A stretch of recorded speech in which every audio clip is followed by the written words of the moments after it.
Good morning, everyone. I am genuinely delighted to welcome Katherine Chapman, Executive Director of the Living Wage Foundation. I've been waiting a long time to get Katherine on, and it feels really apt that Katherine will be our last Clean Conscience conversation, and I think that wraps this whole series up so wonderfully. Just by way of introduction, Katherine joined the foundation in 2016, so that's 10 years ago, and she has overseen extraordinary growth. And I know that because I've been in the sidelines and involved ever since she came on board.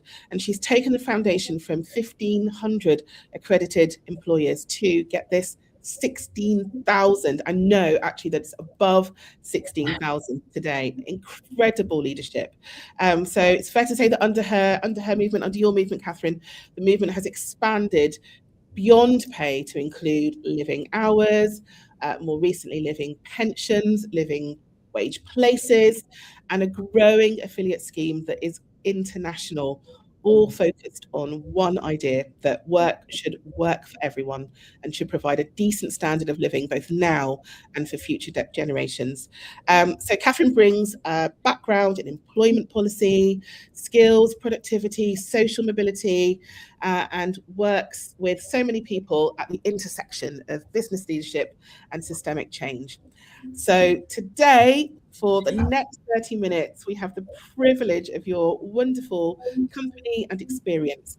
Katherine, welcome to Clean Conscience Convos.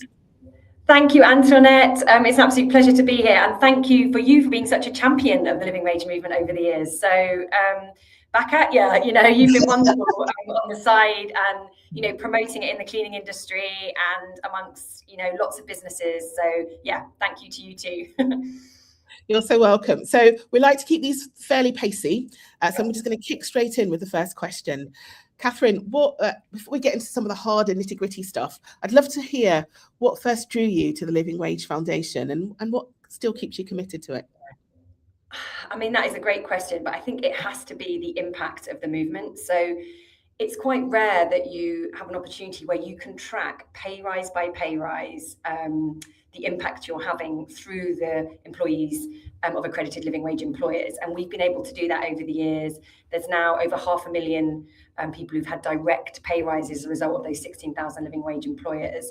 And that is just something that is so meaningful because, behind each of those pay rises is a family, is a household, and at a time when it's just as important now as it ever was. So that is what brought me in and what's kept me. And I think, as you've already alluded to, we have innovated over the years, and we've launched hours for secure hours. We've launched living pensions to prevent poverty in retirement. So the job has evolved and grown. And there is something quite, I think, unique and unusual about the living wage movement in that it's a voluntary movement. It's bringing together civil society, low-paid workers with businesses and business leadership in a kind of positive, unifying, hopeful way, which is just so important and quite rare in some ways. So yeah, it's a privilege. Agreed. Be better. It's a big year for the foundation this year. We're celebrating its 25th anniversary year, which feels astonishing. Is there anything you want to share about that? And also, where do you think the movement could get to in another 25 years? Big question. So yeah, 25 years of the living wage movement. I mean, just to take people back to where it started in 2001, it was church halls, community centres, schools in East London, and it was low-paid workers coming together, organised by what back then was London citizens, saying, what is it that's affecting your life? And the thing that came up time and time and again was low pay, and also actually insecure hours, and families not being able to spend time with each other because cleaners were getting up at 4 a.m. to get the night bus to offices clean, getting home at 10 at night. And, that is the root of the campaign. And, there were some early wins in London. And then I think one of the key moments was 2011 when the Living Wage Foundation was set up. So it's 15 years of the Living Wage Foundation as well. And what that did was it unlocked that critical ingredient, that driving force of business leadership. And I think it's that coming together which has created the movement that we see now. And in terms of where we're going, well, we are, we are very lucky that we are still growing, first of all. And, it is tough out there. Let's not make any bones about that. Costs have gone up for businesses, and it's also costs have gone up for workers. But we're still seeing more and more employers signing up. We've got great ambitions for living hours. Obviously, there's the Employment Rights Act coming through. So this is another voluntary standard to say, this is what good employers are already doing, come on board. And likewise, living pensions. You've had auto enrollment, a great success, but for those on lower incomes, it's not going to be enough to have a decent standard of living in retirement. So again, for those that can go that bit further, and yeah, we've got big ambitions for hours and pensions in the future years to come.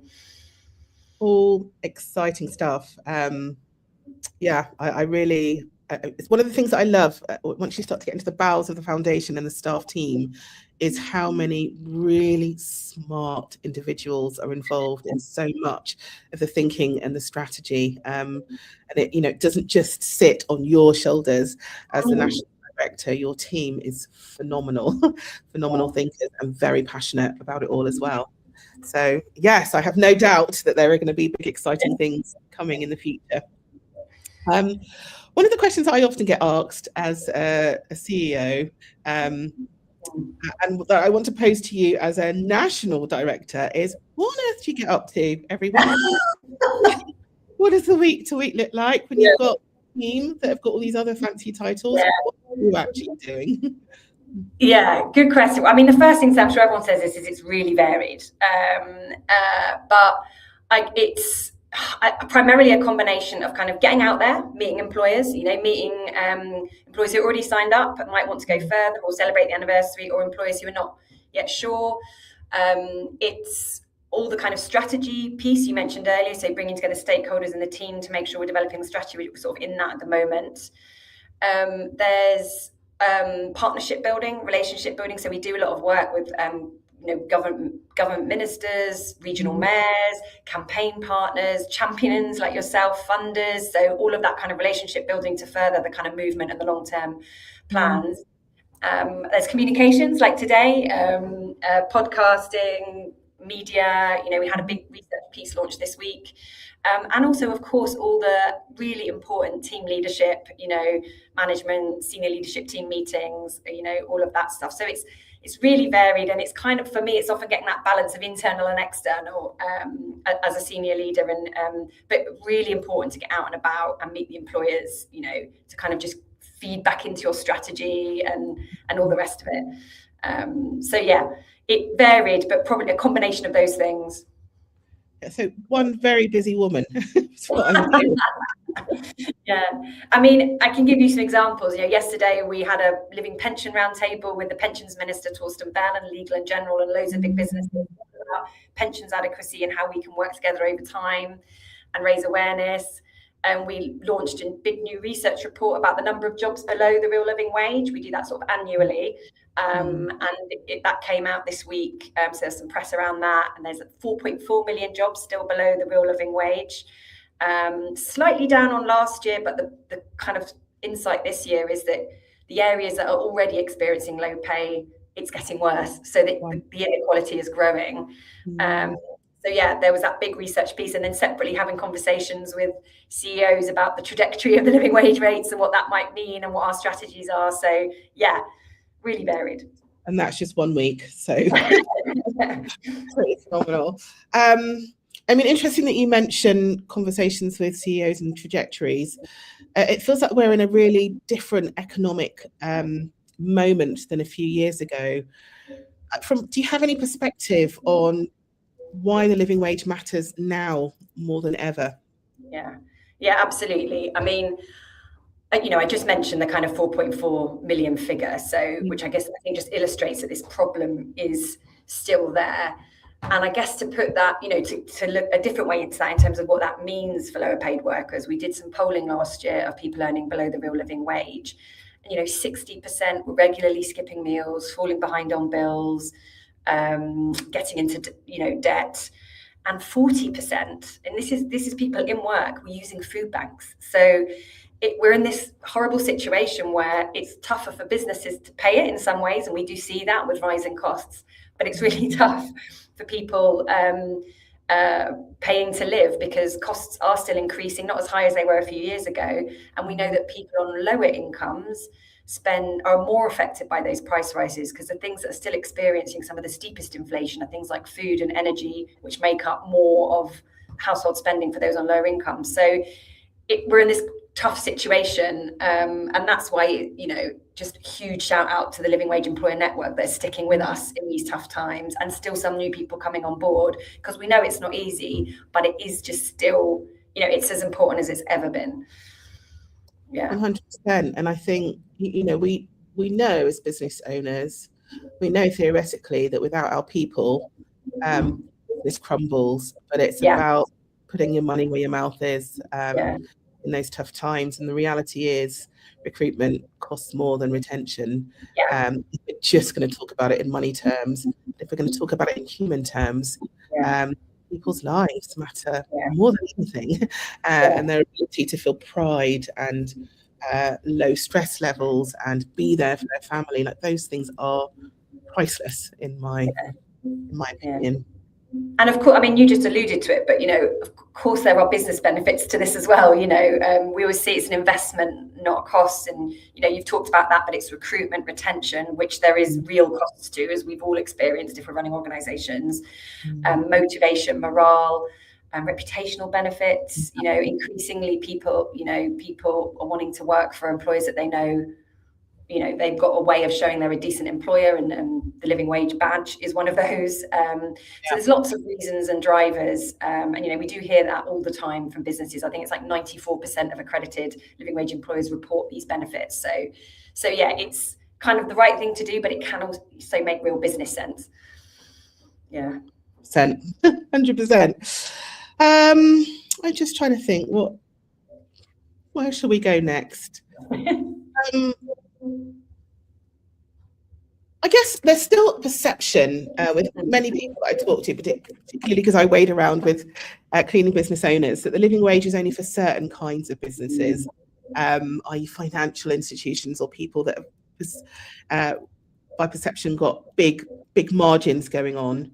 I'd be really interested to hear what kinds of organisations are actually adopting the living wage, and are there any surprises for people within that? Great question. Well, I think the first thing to say is it is spread across sectors, pretty uniformly. So we have kind of manufacturing, social care, cleaning companies. I can talk about those. Financial services. We have it across, but also perhaps what is surprising to people is kind of 85. I think it's between 85 and 90% of those 16,000 employees are small businesses, from across a whole range of sectors. So yes, there is this perception that financial services firms can afford it, but actually, by and large, the majority of living wage employers by far are smaller businesses, which are operating in a completely different model in a completely different market. I think the second thing to say is just to remind as well that even with those big financial services firms, where the rubber is hitting the road is the contractors.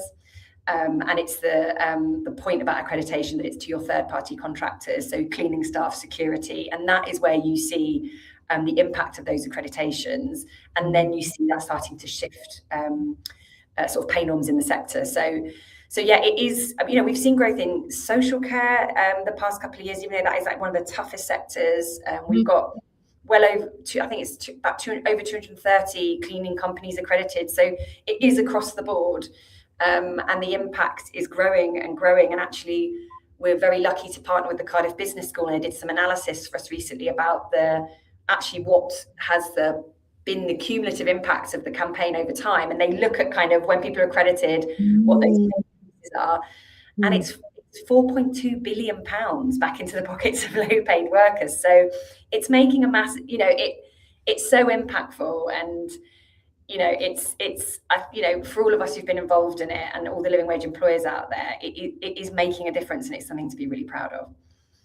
I just want to kind of headline that 4.2 billion pounds back into the pockets of low-paid. That is astonishing. It's a number that I can't even visualize. Massive work, massive congratulations on that, and how many lives and families impacted. That's just incredible. Amazing. So when organisations make the leap to the living wage, are there any typical changes that you guys are consistently seeing that maybe they don't expect? So I guess positive changes on the business is probably the things we've talked about earlier. So it is the things you might expect: recruitment, always better recruitment, particularly better retention and reduced staff sickness. We get that a lot. Sick days often fall through the floor. I'm thinking here of a removals company that became accredited, and their sickness rates went down by something like 130%, like real big impact there. Yeah, better staff, obviously pride at work, people saying, oh, I feel recognised at work, appreciated, dignified. So that helps with staff management relations. I think, there's reputational benefits, obviously. I think one of the ones actually I remember from a hospitality firm, when they signed up, they had a few like bars and restaurants in London, and they saw an increase in internal progression from kind of, staff wanting to stay and then were committed to the company and then going through to those managerial roles.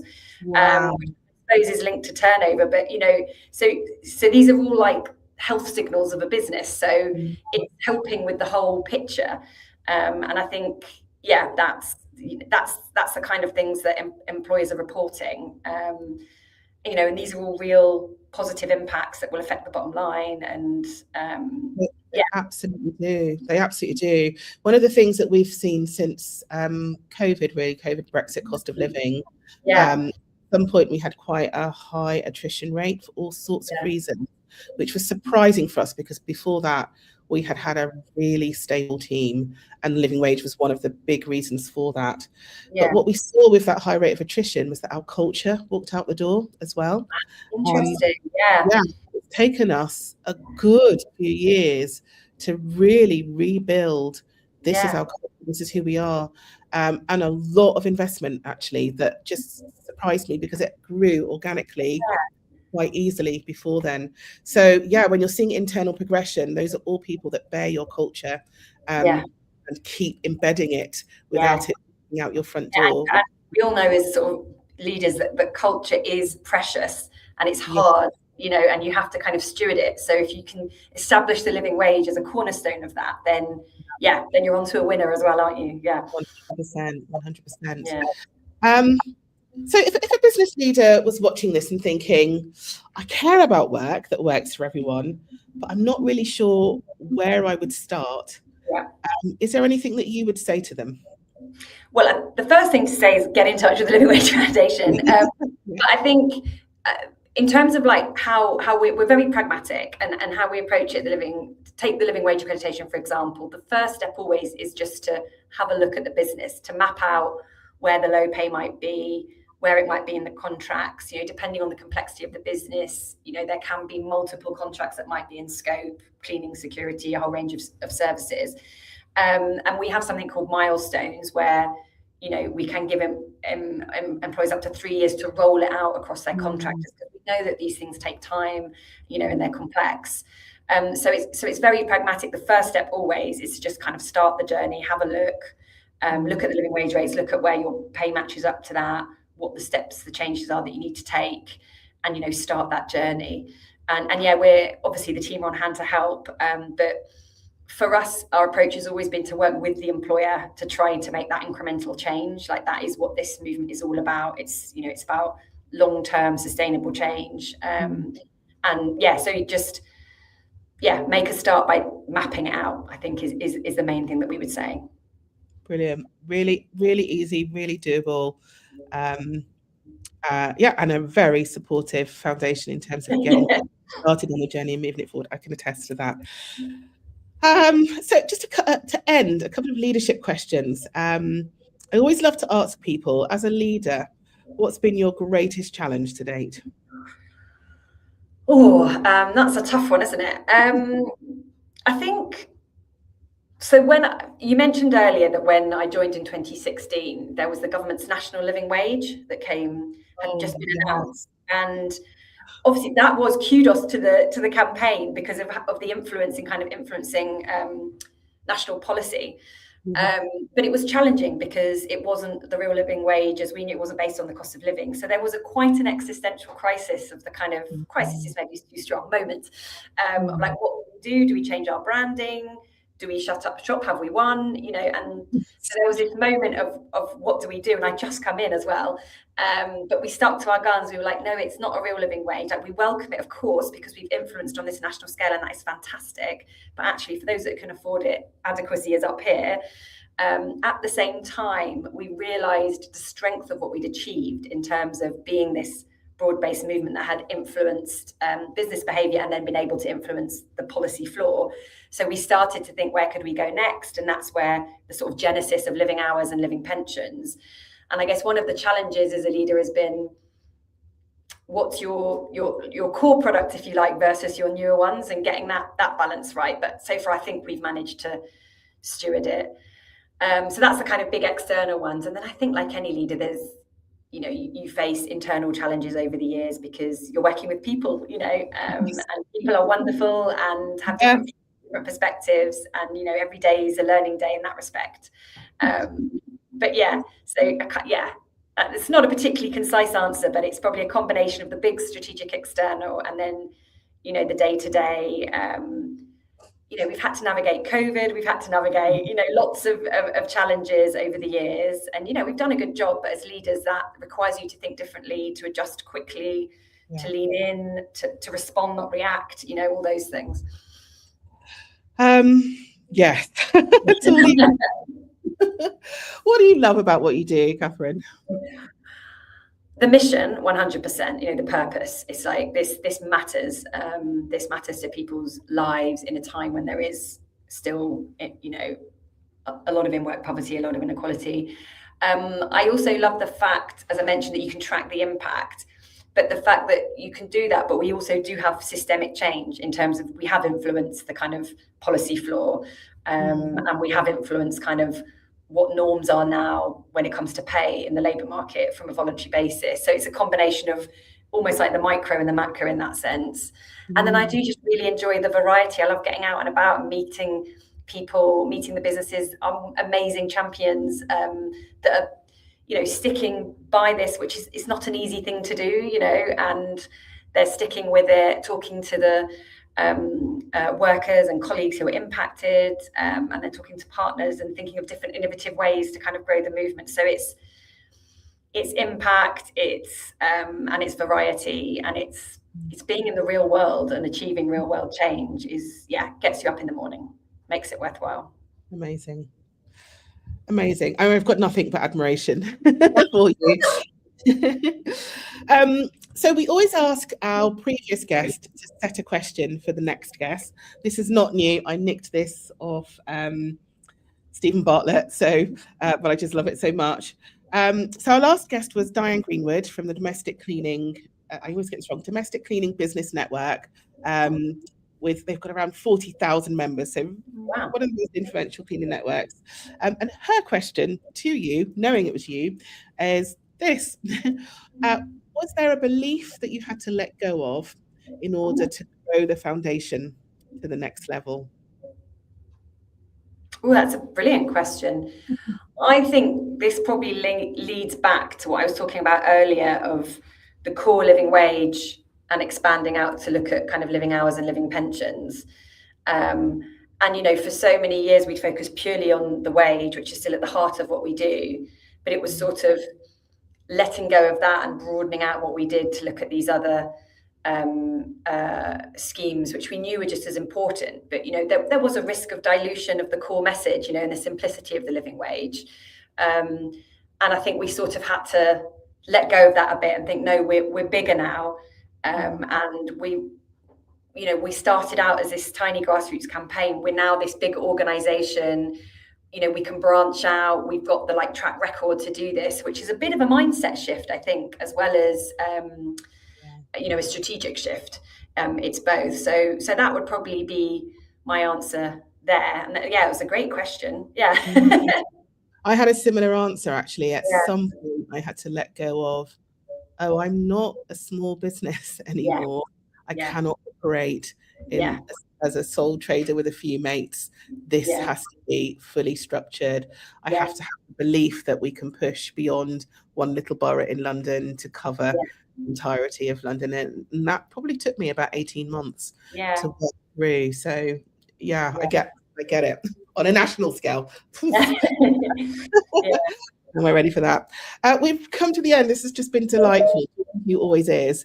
And I've got one last, it's not really a question, but we'd always ask guests to privately give me a question for the next guest. But since you're our last guest, I'm wondering if there is a question that you have that you could pose live on air to all business owners out there. I mean, I feel it, stating the obvious, but I feel it would be remiss of me in my job not to say, what are your pay rates? Have you thought about the living wage, including in your contracted workforce? And to just have a look and have a think about whether moving towards paying the real living wage rates is something that you could move towards, and get in touch with the foundation. I know that's not hugely original, but for us, it's just a question. Just think about it, have a look, and have a reflection on whether this is something that you could sign up to. It's actually made me feel quite emotional. It's the perfect question to end the entire on. Seriously, I actually feel quite tearful. It's a perfect question, and I really hope that to anyone hearing that question, that you seriously consider it. I would be happy to have a candid chat about what it's meant for our business, and it's only meant good things, even in some of the harshest, challenging years. And I know that anyone at the foundation is highly equipped to talk you through that. So, as an end to our Clean Conscience Convo series, it has lasted a year. An absolutely stonker of a question. What are you paying your people? If you're not paying them the living wage, why not?